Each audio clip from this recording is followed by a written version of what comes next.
Hey guys, so today's video is a bit of a different one. I'll be recommending books not based on what I've read recently, but based on being in a reading slump, which I'm in right now.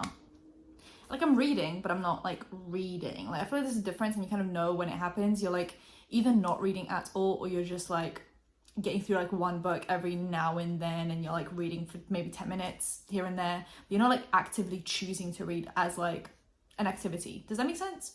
I'm in one of those right now where like if I'm out and about and I have some time, I might read the book that's on my phone, but like I'm not going to sit at home and pick up a book because I'm just not feeling it right now.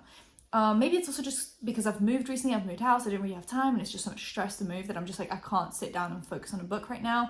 Maybe that is just the reason why I am the way I am right now, and I just can't get back into it. But I'm hoping to get back into it using these tips and tricks that I'm going to show you guys. These aren't really tips and tricks, these are just like books that I recommend if you're in a reading slump for different kinds of readers. This isn't just going to be romance, by the way. I'm not really going to give many like super specific books. It'll just mainly be like categories that I think get me back into the swing of things. But also subscribe with that bell, like, comment for engagement, and any other channel on YouTube that I have, and I have a few of them, and any other activity that I do on the internet will be in the description down below. Now let's get into it. So my first thing is obviously romance. I feel like it's so like easy to get back into reading when you're reading romance. It's just super simple. I feel like they're the kind of books that aren't like dumb, but they're just like easier to read, easier to consume. You don't really have to focus on the world building, on the magic system. It is usually based in reality, and it's usually just very easy to understand, and your mind just doesn't have to be on overdrive just to understand where this story is happening. But that's the main thing. So you don't really have to understand many new things. You just have to understand who the characters are and what their motives are and what they're going through, and you're gonna be just fine. And I feel like it's super easy. Lately, I feel like the person that's been getting me out of a reading slump when it comes to romance books is Emily Henry. She's reads these books recently. I know she has other books as well, but these are the three that are like super popular. So Book Covers just came out recently. I actually have it as an ebook because I got it on sale.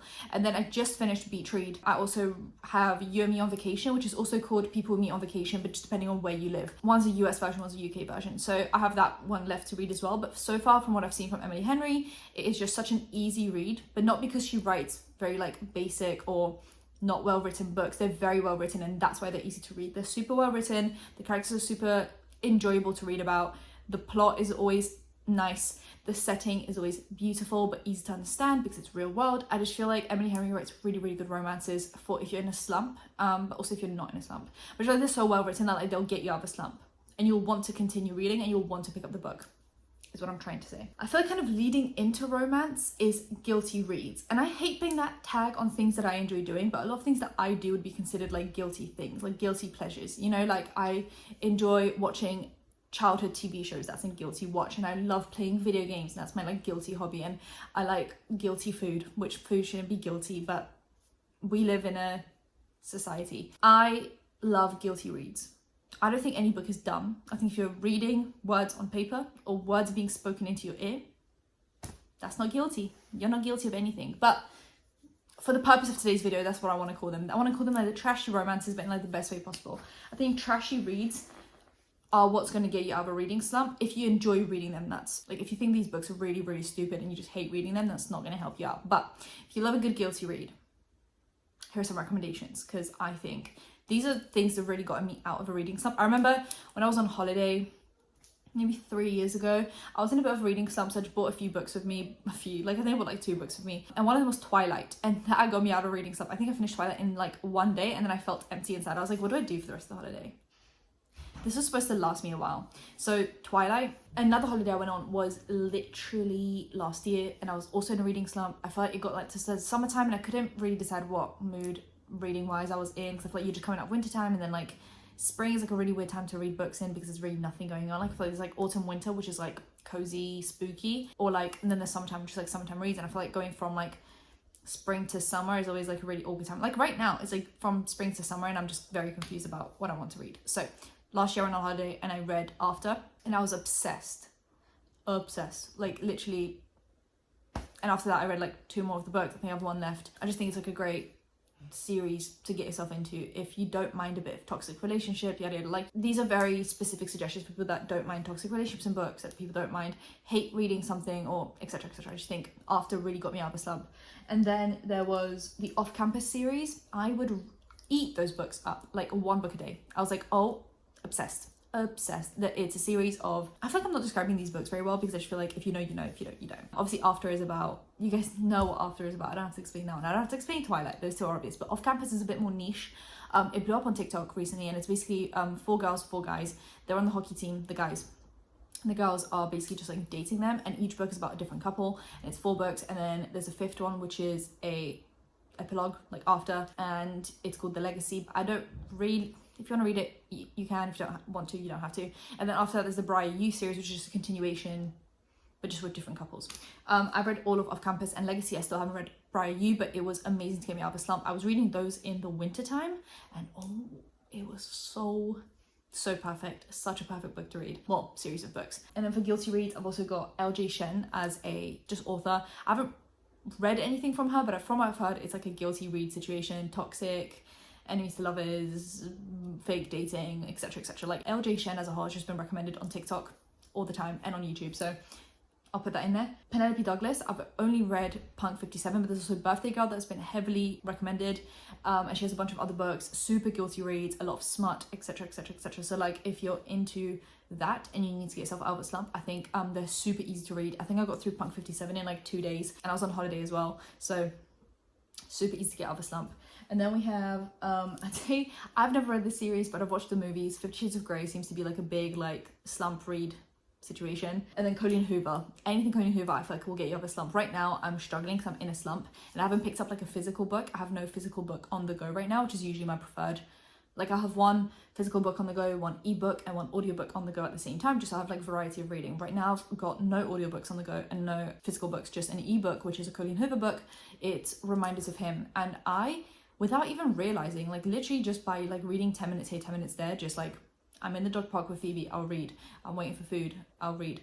Someone's gotten through like a quarter of the book recently, so I know it doesn't seem like a lot, but when you're in a reading slump, like you take any successes as a success. Colleen Hoover does a great thing of like keeping you trapped into reading the book, because there's always some kind of a plot twist and you're waiting for that plot twist, and I feel like there's always like hints of something and trying to figure out what it is, and I feel like it always just keeps you hooked. I read November 9th as an audiobook and I couldn't stop listening to it because every time they'll like hint at something happening, and anyway, Colleen Hoover is a great slump reader because you have to keep on reading it because there's always that plot twist. Mystery thriller has always gotten me out of a slump. Like I feel like a good like hometown mystery thriller, like a family drama thriller, hometown townish vibes drama thriller is always good. I have 2 authors that I love reading from. If they release a mystery / thriller, I'm there for it. One is Joe Spain, released Dirty Little Secrets, The Confession, The Perfect Life, 6 Wicked Reasons.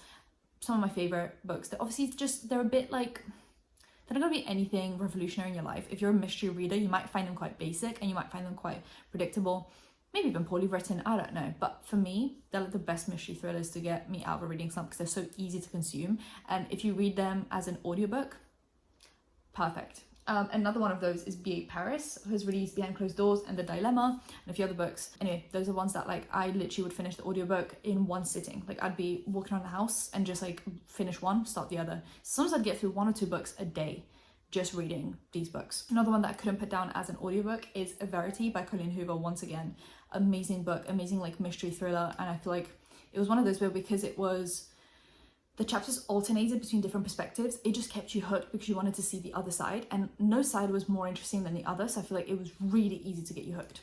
So anything kind of dual perspective as well, which is the off-campus series, this dual perspective, super will get you hooked in because you remember that like something happened 2 chapters ago that you want to know about now, but you have to wait for the dual perspective. It's just easy to get you out of a slump. Then we have YA Contemporary. Because it's YA, it's written in an easier way to understand because it's written for a younger audience. Doesn't make it stupid and doesn't make it dumb. I'm not here to shame anyone. I love YA and I love contemporary. And I feel like because of contemporary being more stemmed in reality a lot of the time, once again, it's almost like romance where it's, you don't have to focus on like a new setting, a new magic system and yada yada yada. So for example, I recently read Radio Silence, which is based in the UK. It's about like a secret podcast that 2 people are taking part in, and then the secret, you know, can't be spilled because they don't want anyone to know that they're doing the podcast. And it's very, I can't really say too much without spoiling everything, but it's basically contemporary YA about like a secret podcast. If you love podcasts and fandoms and like standing and all of that stuff, you'll love it. Anything by Karen M. McManus. Her books got me out of so many reading slumps. I love them as audiobooks mainly. Just sitting there doing my nails, her books are so good because they're just so like easy to consume. And I'm not saying any of these books are going to be revolutionary books in your life. They're not going to change your life.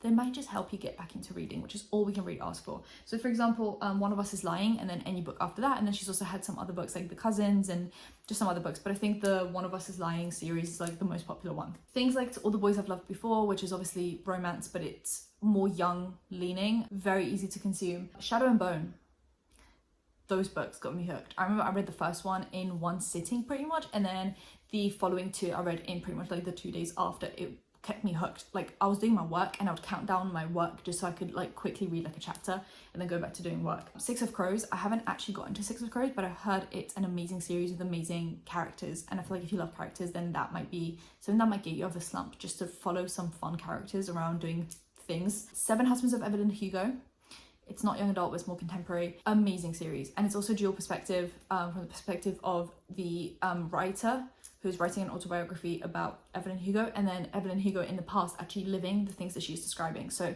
super interesting, because you're getting that dual perspective. You're getting two kind of time frames. You're getting the present and the past. Super good. And obviously Seven Husbands, you're getting through 7 marriages. Like, you got a bunch to read through. Then we have Normal People, which I still haven't read yet, but anything by Sally Rooney seems to be a hit on TikTok, or it seems to be a miss. So I don't know, this might put you more in a slump, but her books seem to be really picking up traction on TikTok, and they seem to be not easy, but shorter books, more contemporary, young adult / adult, that kind of a vibe. And I feel like that might just get me out of the slump. So there's Normal People, Conversations with Friends, and she had a few other books. And then a book that got me once again out of a reading slump, it was, I believe, last year, literally was like the first book that I finished that year, and it really set me up for the whole year, was Midnight Library, which I thought was super amazing.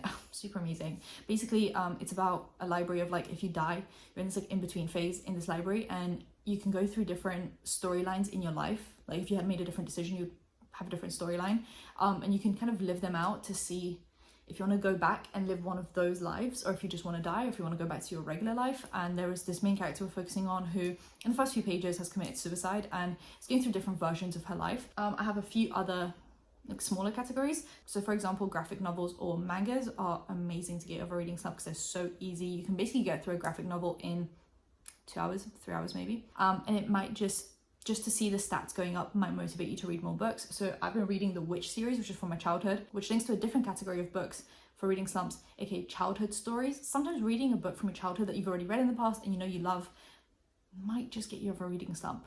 So just think about any books or series that you loved as a kid, reread one of them, and you might just want to read books again.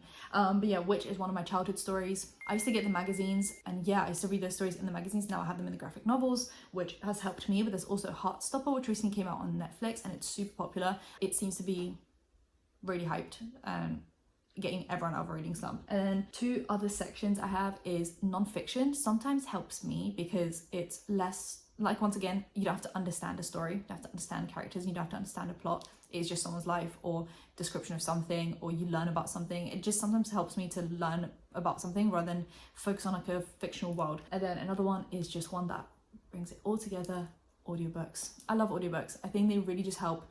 You feel like you're listening to a podcast or you're watching like a YouTube video just without the video, and you're still getting like the storyline, but you don't have to sit down and actually physically read a book. You can do other things while reading, and that might help you slowly build up to actually sitting down and reading a book. And then recently I've started reading e-books on my phone, on my iPad, and that's really helped to just, like I said, sitting in the dog park and just reading on my phone. I'm doing the action of reading a book, no, reading on my phone. That has helped because it almost makes it not like a waste of time, like I'm doing something while doing something else. So those are my tips and tricks for getting out of a reading slump. You guys let me know yours, let me know any books that have helped you out, so leave anything in the comments, subscribe to that bell icon for engagement, and I'll see you in my next one. Bye guys.